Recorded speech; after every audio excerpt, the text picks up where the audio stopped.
Hi. So before we jump into any training, I want to give you a brief overview on how behavior works. And I think this is important because as fosters, as dog owners, we need to have some kind of context. I think it's really helpful as we're trying to, potentially change a behavior that we don't like, or we want to teach our dogs something new. I think if we understand the basic principles of how all of that works, then we're able to kind of problem solve on the fly. So dogs are learning all the time. They're learning from the environment. They're learning from their interactions with us. They're learning, and especially a dog in a new environment. Think of yourself in a new place. You're especially a new country, which to a dog, a new house can seem like that, where your brain is just a sponge. You are like, I need to figure this out. So there are periods that are like for a new dog that they're really primed to learn. So they're learning all the time. Sometimes we control the learning environment, and I call those the training environment because we're actually trying to affect, or we're training the dog. But a lot of the time, and we see this a lot with behaviors that crop up that we're like, ooh, we don't really like those. The dog's actually learning outside of the scope that we control. So there are a couple of periods during a dog's development that we have to keep in mind, because the lens of learning has a filter that is, the brain is kind of perceiving input in a sort of different kind of way. So the basic socialization, periods, the primary socialization period for a dog is between 3 and 12 weeks of age. This is where the brain is a sponge and it's learning a bunch of stuff. Okay, for the period between 7 and 12 weeks of age is what we call a human socialization period. This is where the brain is very attuned into forming opinions about humans between 7 and 12 weeks. Now, between 8 and 12 weeks is what we call a fear period. This is where the brain takes on sort of a pessimistic kind of role, in that it is telling the dog, hey, there's lots of dangerous stuff in the world out there. You need to be careful. So this is where when we're in a fear period, so this first one between 8 and 12 weeks, that dogs can generalize stimuli, things happening in the environment that can affect them and their opinion of that thing for the rest of their life. So we're real careful during fear periods that we are controlling how we're exposing our dog. The second fear period that we have to think about is between 6 and 14 months.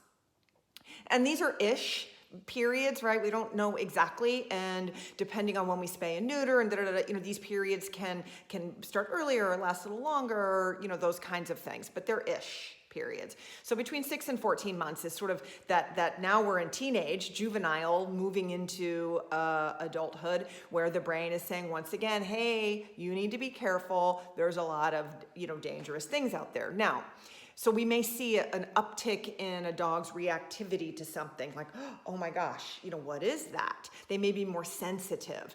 Now, we have to note there are many dogs who go through these fear periods and we don't notice anything, right? So, so that they just happen and they're just kind of oblivious. You think happy-go-lucky dog that generally has an optimistic viewpoint on life. So that, any sort of novel thing that they see they're like, what is that? They're not really concerned about it.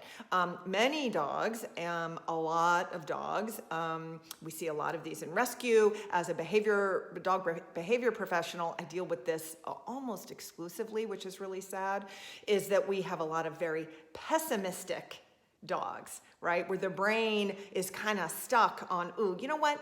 Across the board, anything different is dangerous. Okay, so so we're dealing a lot in that time. For the purposes of this discussion, we want to just I wanted to point out when those important weeks are. Between 3 and 12 weeks is primary socialization. Between 7 and 12 weeks is human socialization. Between 8 and 12 weeks is a fear period, and between 6 and 14 months is a fear period. Okay. So for all you note takers, if you'd like that written down someplace, I have a document in the training center on my website. Okay, So now that we sort of say, okay, where the brain might be at during learning, so how does behavior work? How does learning work? Very simply, and I'm going to say this statement a bunch of times, behaviors that exist are in some way being reinforced. Now, it's very important to note, when we say behavior, we're talking about something we can observe in the animal, right? It's, we might say, I'm seeing some fearful type behaviors, tail tucked, ears back, hunched posture. Those are all very discrete, distinct behaviors. It's something that we can see the dog doing. We're not getting into the business of interpreting. Right? We're not trying to figure out what's going on in the dog's brain. We can't see that. There's no way of us knowing that. So when we're talking about behavior and behavior change, and we're just pet owners and fosters, we're talking about the things that we can observe, right? So important concept. Number one, behaviors that exist are somehow being reinforced. And let me give you an example, and that word reinforce will make sense. We cue our dog to sit. We say sit. Dog's butt hits the ground.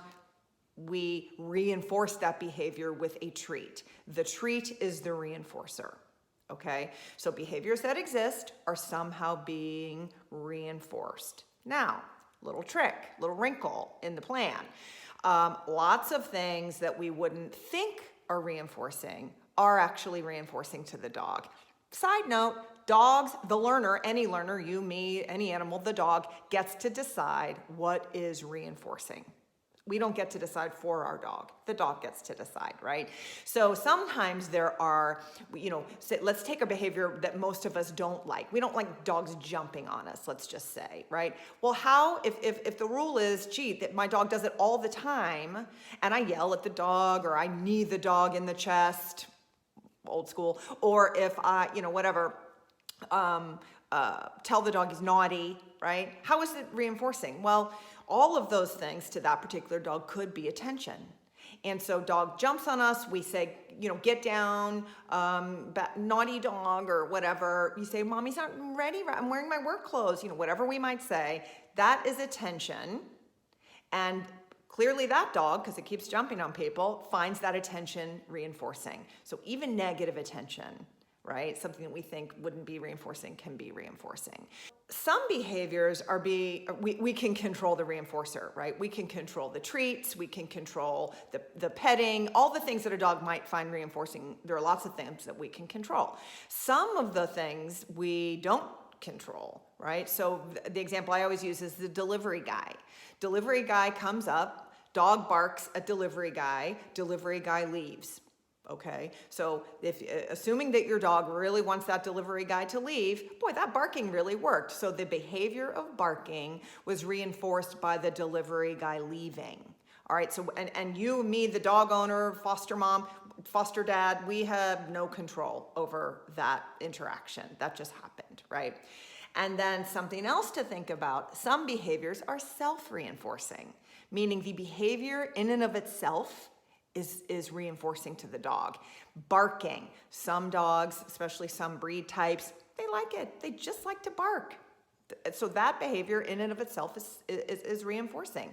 Another example, digging. Digging can be self-reinforcing, right? It might feel good to the dog to just that resistance might feel good.